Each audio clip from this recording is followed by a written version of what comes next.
Hi, my name is Megan and I'm a speech language pathologist with Emergent Pediatric Therapy at the Carry Office. And the topic of my discussion today is knowing when and how to place demands on your child. Figuring out when your child is ready for something challenging or non-preferred can be a really difficult task and can change day to day. I find that to be true during my sessions sometimes, and I need to figure out in just 30 minutes or an hour how I can unlock a child's potential based upon what they're ready to give me at any given moment.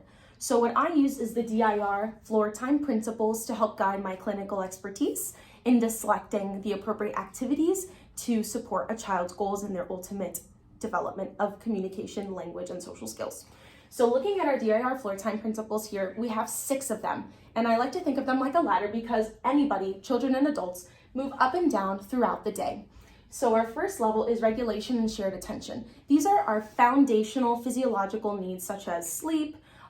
We have our bodily discomfort. Are we hungry? Are we feeling unwell? So kind of thinking about those foundational things that may feel out of our control that can really impact a child's ability to be regulated, maintain that regulation, as well as share attention with you during play or during a focused structured activity. Moving up, we have our engagement relatedness piece, and that's when you establish that motivation and excitement to partake in a game or in a back and forth engagement that's not necessarily communication based. Moving up, we have that two-way purposeful communication. Once we're regulated and we're motivated, we are ready to have that back and forth that is very salient and exciting. Moving all the way up, we have our social problem solving, creative, meaningful use of ideas, and building logical bridges being the highest level. And the way that I think about where a child is on this ladder going up and down is through this emotional bell curve image. So this emotional bell curve is just very simple. Sometimes with the kids, I call it our volcano. And at the very bottom on both sides is pretty low arousal. We're either very sleepy, we're very tired, we're just not in a place physiologically where we can sustain attention. So we're kind of still working on this number 1 piece.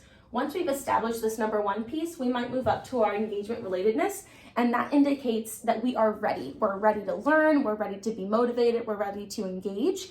And as we continue to move up this ladder, our goal for the child is to stay in this readiness state.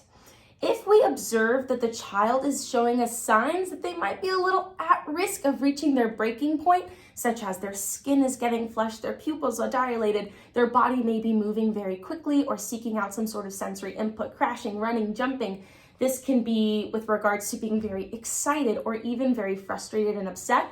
We know that we're kind of working our way a little bit back down this ladder, and we may be losing our engagement relatedness or our motivation to participate in the activity. So when I see a child moving up to this at-risk piece, I know if they get to this breaking point, it's going to result in a tantrum. It's going to result in a loss of control of their self and their behavior, be it for good or bad emotions such as excitement or frustration. And at this point, I will need to work on building that rapport once again. So when I see a child at risk with a flushed face, getting really excited, maybe even shaking because they're so excited about what may be happening, I know I need to scale back to bring them back down to this readiness position and ensure that I maintain number 3, my two-way purposeful communication, so that way I can tackle social problem solving in a fair way. If a child is being given a demanding task or being asked of something that is very perceived to be challenging for them, it may not be fair to expect them to be able to appropriately social problem solve or use creative, meaningful use of ideas if they're simply not ready. So even though they may be able to perform these tasks on a normal day, if they're extremely excited or a little dysregulated or just not really feeling like they're in that ready state in this middle portion of our emotional bell curve, it's simply not a fair task of them. So what we need to do as adults is be able to monitor and anticipate things that may push them a little bit higher to that at-risk portion. So an example that I often think of is when I'm playing with a little one, maybe 3 years old, not so great at turn taking and sharing, and we're working on some of those basic language skills.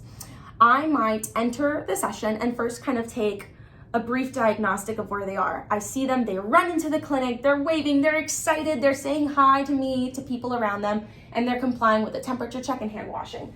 I know that they're regulated, maybe a little excited, but they're ready because I have that engagement and relatedness because their motivation is very high and they're greeting me independently. And I know that I can just forego these 2 steps of focus work and jump straight to number 3, two-way purposeful communication. And once I establish this, I know that I can go straight into the session and start working on those challenging tasks or demands that I might place on them based upon what their goals might be. However, on the flip side, if the kid comes in and they're not feeling so good, they're a little bit hesitant about hand washing or temp checks, they're not really responding to my, hey, how are you? Good morning, friend. All of those kinds of high affect behaviors that typically can help establish motivation for a child, I know that we're kind of falling into this domain instead. And what I need to do is take a step back and let the child lead. Give them the opportunity to show me what they're interested in, show me what's going to be motivating for them to work towards. And once I can establish that, then I work my way up and down this chart as I go throughout my session.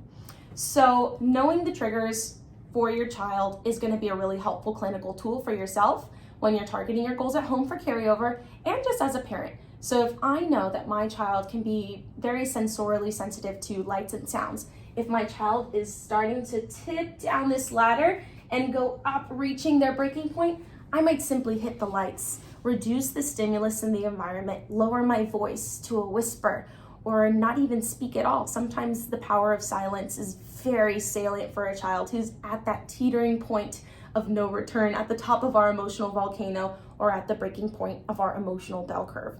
So knowing these things, in addition to having a general knowledge of this ladder going up and down, will lead to a lot of great success when identifying when your child is ready to receive demand and even start placing demands.